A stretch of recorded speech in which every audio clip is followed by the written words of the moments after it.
गया। लेकिन ये हकायक है, सच्चाई है। इमाम आप जंग के लिए जा रहे हैं, लेकिन बीबियां ले जा रहे हैं, जंग के लिए जा रहे हैं, बहनें ले जा रहे हैं, जंग के लिए जा रहे हैं, बेटियां ले जा रहे हैं, जंग के लिए जा रहे हैं, बच्चे ले जा रहे हैं, जंग के लिए जा रहे हैं, सौतेले भाई ले जा रहे हैं। ऐसा क्यों? इमाम गोया के बताएंगे ये तलवारों के टकराने की जंग नहीं, बल्कि ये किरदार की जंग है, ये नजरियात की जंग है। एक तरफ यजीद सौतेली मां को पाप की नजर से देख रहा है, तो हम मैदान में बताएंगे कि सौतेले रिश्ते का तकद्दुस क्या है। आप देखें पूरी दुनिया के अंदर सौतेला रिश्ता हमेशा मशकूक रहा है। आप तवज्जो करें, सौतेला रिश्ता हमेशा मशकूक रहा है। आप नहीं देखते सौतेले रिश्ते का मतलब कुरान की तफासिर उठा करके देखे, इब्ने अब्बास से लेकर साहिब नईमी तक सौतेले रिश्ते का मतलब क्या?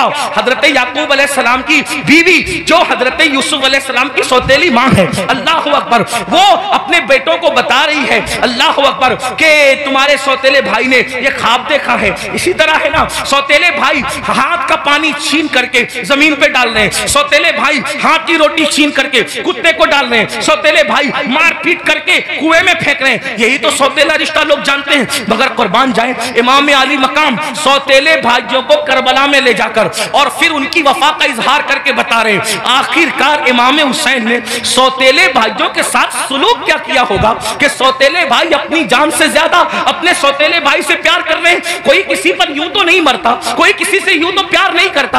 अब आपसे पूछता हूं, हुसैन पाक का सौतेला भाई सबसे ज्यादा मोतबर बावफा है, जिसे दुनिया गाजी अब्बास के नाम से जानती है। आपसे पूछता हूं, वफा का दूसरा नाम अगर करबला के बाद हमसे कोई पूछे तो हम हजरत गाजी अब्बास का नाम लिया करते हैं। शिमर ने अल्लाह अकबर रिश्तेदारी की वजह से हजरत अब्बास को अमान लिखी, उनके भाइयों को अमान लिखी, तो हजरत अब्बास ने कहा शिमर तुझ पर भी लानत है और तेरी अमान पर भी लानत है। वल्लाह तूने नबी के शहजादे को अमान नहीं दी, उनको काटना चाहता है, हमें बचाना चाहता है। हुसैन के बाद जिंदा रहने को हम पसंद ही नहीं करते। ये एक सौतेले भाई का जज्बा। अब आपसे पूछता हूं, अगर आप करबलाई है, अगर आप हुसैनी है, तो इस मजमे में अपने दिल में सोचो आपके सगे भाई के साथ आपका सलूक क्या है। करबला सिर्फ काले कपड़ों का नाम तो नहीं है ना पहनने का, करबला सीना पीटने का नाम नहीं। हमारे दरमियान करबला उसवे मुस्तफा की तफसीर का नाम है। हमारे नजदीक करबला बद्र ओहद के मकसद की तकमील का नाम है। आप समझते क्या है करबला को, लेकिन हमारे अंदर करबला कहाँ है? हमने रस्मी और इसमी करबला को तो देखा, हमने हकीकत करबला को नहीं देखा। बताओ आप पर हमारा जज्बा भाई के बारे में क्या है? यही ना, उसका खेत हड़प कर लिया, उसका हिस्सा हजम कर लिया, उस पर केस कर दिया, उसके खिलाफ खड़े हो गए, उसकी बेटी को अच्छे रिश्ते आते तो आपको पसंद नहीं आता, आपको हजम नहीं होता। बताएं तो सही, उसके घर में बेटे ही बेटे पैदा हो तो आपको तकलीफ होती है। ये आपका मामला सगे भाई के लिए, और वहां सौतेले भाई के साथ अंदाज क्या है सरकार गाजी अब्बास के साथ देखें। फिर उसके बाद इमाम अपनी बहन को करबला में लाए। जब इमाम किसी की कोई बात नहीं मानते, तवज्जो करना, जब इमाम किसी की कोई बात नहीं मानते तो सैयदा ज़ैनब खड़ी होकर कहती है भैया ये कर लो, भैया ये कर लो। बहन की कोई बात नहीं टलती। गोया कि हुसैन बता रहे वहां बहन का कोई तकद्दुस नहीं है, और यहां बहन के तकद्दुस का आलम यह है कि बजाहिर अगर हजरत इमाम के अपनी फिक्र के खिलाफ बहन बात कर रही है तो इमाम उसको ही मानते नजर आ रहे। किसने नहीं कहा था कि अली असगर को ले जाएं और यजीदियों से कह के पानी पिला दे? इमाम ने सबको मना किया, लेकिन जब बहन आई बहन ने कहा मेरे लिए चले जाएं, मैं कह रही हूं आप चले जाएं। तो मुअर्रिखीन लिख रहे हैं बहन की बात मानकर इमाम यजीदियों की तरफ जाते हुए नजर आते हैं। हालांकि ये इमाम पाक रज़ी अल्लाह तबारक व तआला की शान है कि यजीदियों के हाथों से उनके शहजादा वाला तबार ने पानी नोश नहीं फरमाया, वो तो शहीद हो गए। लेकिन आपसे पूछता हूं, बहन के बारे में इमाम आली मकाम का हाल ये, बीबियों की मौजूदगी में क़यादत का झंडा खानदान नबूवत का किसी के हाथ में देते हैं, बेटियों की और बीबियों की मौजूदगी में उसको बहन कहते हैं। बताओ इमाम तो बहन से इतना प्यार करते हैं। हमारा और आपका बहनों के साथ क्या ताल्लुक है?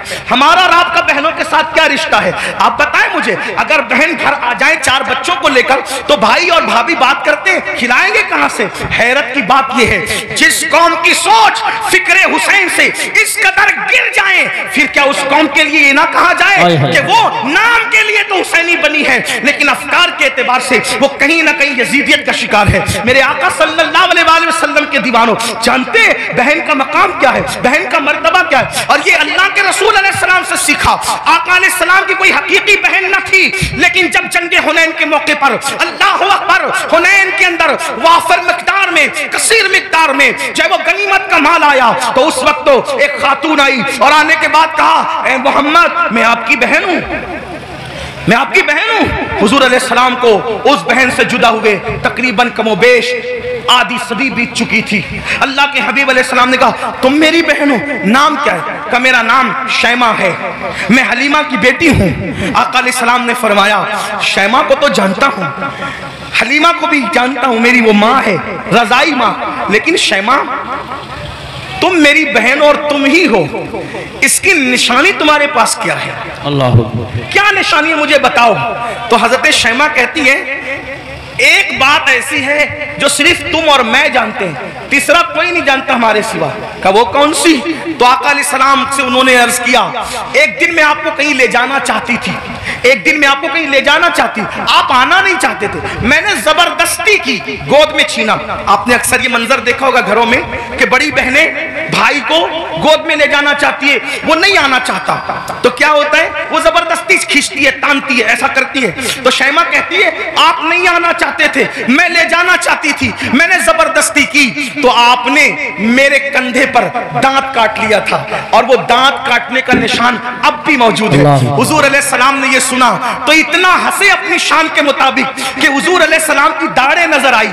और फिर जब ये साबित हो गया कि शैमा यही है, तो आका ने फरमाया, ऐ मेरे सहाबा, शैमा के ससुराल की बकरियां, भेड़े, ऊंट, घोड़े जितने गनीमत में आए हैं, चूंकि ये मेरी बहन है, मैं इसको वापस करता हूं, तुम लोग भी वापस करो। सुभान अल्लाह, नारे तकबीर। फरमाए, बहन का ये इकराम है, हालांकि वो हकीकी बहन नहीं है, वो हकीकी बहन नहीं, रज़ाई बहन है। इकराम देखो, एहतराम देखो। हमारे पास बहन का क्या एहतराम है? अगर बहन जवान हो गई, उसको रिश्ते नहीं आ रहे हैं, तो भाई बोझ समझता है, बोझ समझता है। और जब भाई बोझ समझता है, तो वो देखती है कि भाई का मुंह अच्छा नहीं, बाप बोझ समझ रहे, बाप का मुंह अच्छा नहीं, माँ बोझ समझ रही, बाप का मुंह, माँ का मुंह अच्छा नहीं। तो फिर एक बेटी ये फैसला करती है, जिस घर में ना भाई अपना हो, ना बहनें अपनी हो, ना माँ अपनी हो, ना बाप अपना हो, सब तो मुंह उतार करके मुझे बोझ समझते हैं। तो फिर वो मजबूरन ये फैसला करती है कि फिर बाहर जहां से प्यार मिल रहा है,